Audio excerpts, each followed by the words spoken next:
This is Brian here, coming to you from BMAX Aerial Visuals YouTube channel, and I'd like to welcome you to my not so timely 1-month review of my having the DJI Neo drone.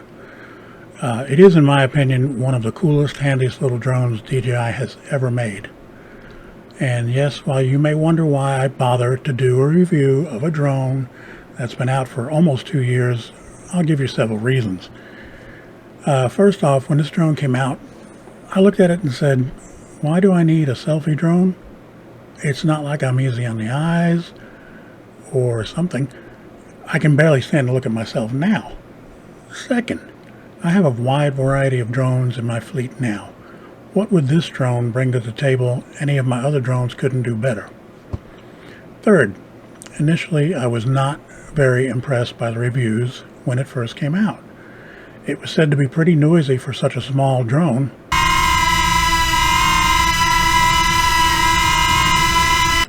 And because it is so light at 135 grams, its wind resistance was, to me, just not worth it. Not to mention the not so great camera quality of the drone. 4K resolution at 30 frames a second may sound good, but it really comes down to the sensor size producing those specs. And there's a lot of room for improvement in that department. The video quality harkens back to the original Mavic drone series. Water and foliage can look kind of spongy and not realistic in the video, so it's kind of what I'm referring to. So why did I break down after almost 2 years of this drone being out of the market? Once again, several reasons. I actually thought of 2 specific instances where only this type of drone would be useful. I wanted to start vlogging more when I'm out either walking by myself or walking with Mac, the dog. The other instance is something I'm planning in the fall when the temperatures around here cool to, I don't know, under 90 or 85 even. But it is a super secret project that I cannot yet reveal. And if it goes south with the planned project, well, let's just say I might require some bond money until the court date.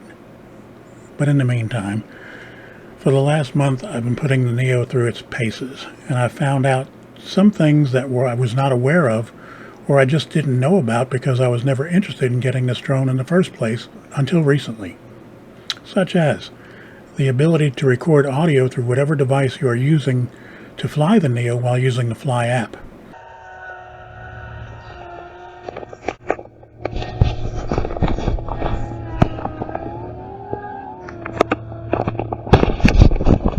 Come on back.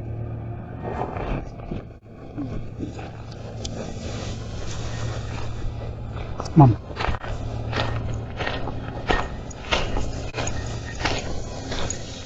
Which is very handy for vloggers, although for now all you hear me pretty much say is a bunch of cuss words and maybe some screaming like a little girl when I know it's about to crash. Yeah. And on that note, this is a pretty tough drone. I've been flying drones for almost 8 years now, and at least with my camera drones, I've been lucky enough to only experience a handful of crashes. Most required just props to be changed, with only one being sent back to DJI for a sensor repair. That was when I dropped my Mini 4 Pro while I was handling from maybe 4 feet, but it landed right on the sensor and broke it. But I guarantee I must have crashed this drone 5 or 6 times in the first 24 hours. Kudos to DJI on the sturdy build. Even though it's a very light plastic, as long as you're not going too fast, it does the job. It keeps it from being destroyed. And those crashes are to be expected from a drone that spends the majority of its airtime doing autonomous flight modes.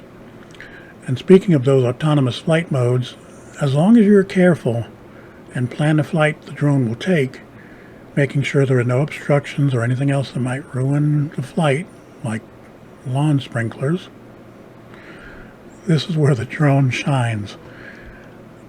In the back of my mind, I tend to compare this drone to the DJI Spark. It too was also marketed at the time as a selfie drone.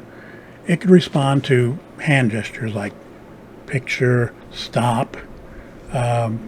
No, not that one, but just you get the idea. And it was small, but the Spark flew like a brick. It was way too heavy.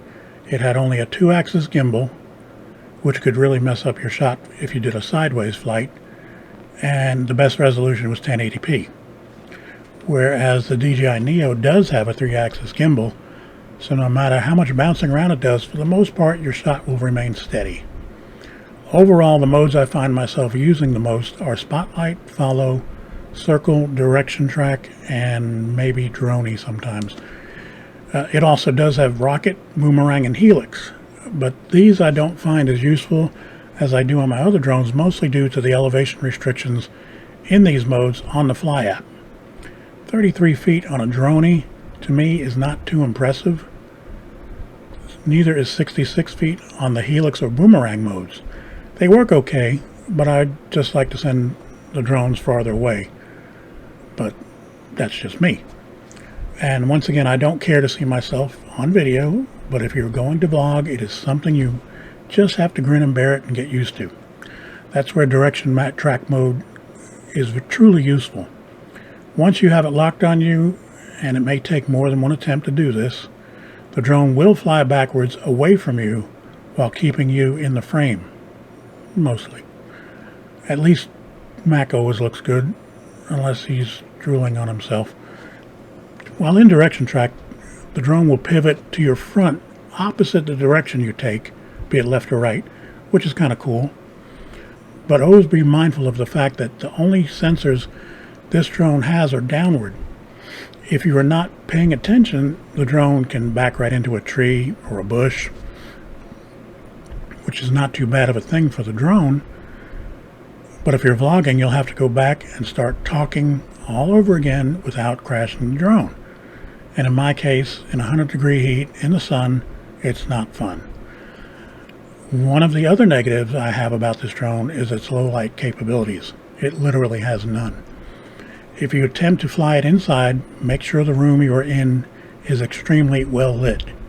It will drift considerably if it's not getting enough light to work with. And if you say, well, it shouldn't do this as it has GPS satellite lock, remember, indoors the satellite signal is really weak if it's there at all. So keep that in mind. I've also flown the Neo using the RCN2 controller along with my cell phone, and it pretty much flies like any of my other camera drones. Using this method to fly also allows you to use the photo mode more so than you would than if you were just flying autonomously. And the photos the DJI Neo takes are fairly decent, but it has only the ability to shoot JPEG photos. RAW may come around in the next generation of this drone, maybe, I don't know. But it does do a reasonable job with the photos, especially if you can run them through a decent photo app like Luminar, Lightroom, etc. All in all, for the money I paid, which was $159 on Amazon during their Prime Day special, I think it was a pretty good deal.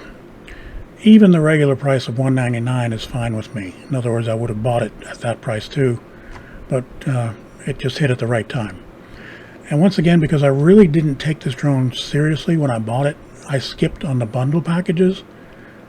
And so yeah, I've come to like it so much, I've ordered 3 additional batteries, because it only comes with 1 in the package, in the basic package, and as well as a multi-charger unit.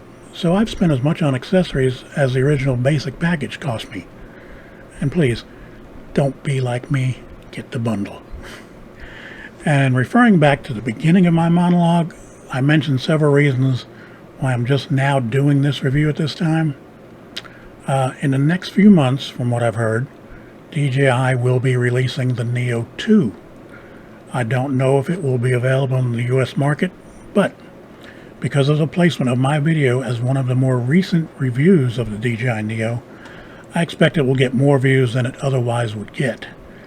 I mean, it's not like I'm flying an original flight path to Billy's house 51 times over or something, so I got to take what I can get. So in conclusion, I would recommend this drone for someone just starting out in the drone hobby, mostly due to its low cost. Most beginners don't want to jump into this hobby by plunking down $1,000 or more. This drone can give them something of an idea of what drones can do without breaking the bank or arousing wifely suspicions on where that $1,000 went.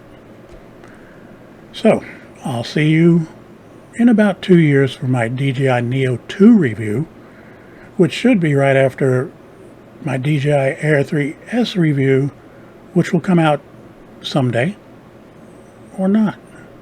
Thank you.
Well, it does make a breeze. Oh yeah, I was walking behind it.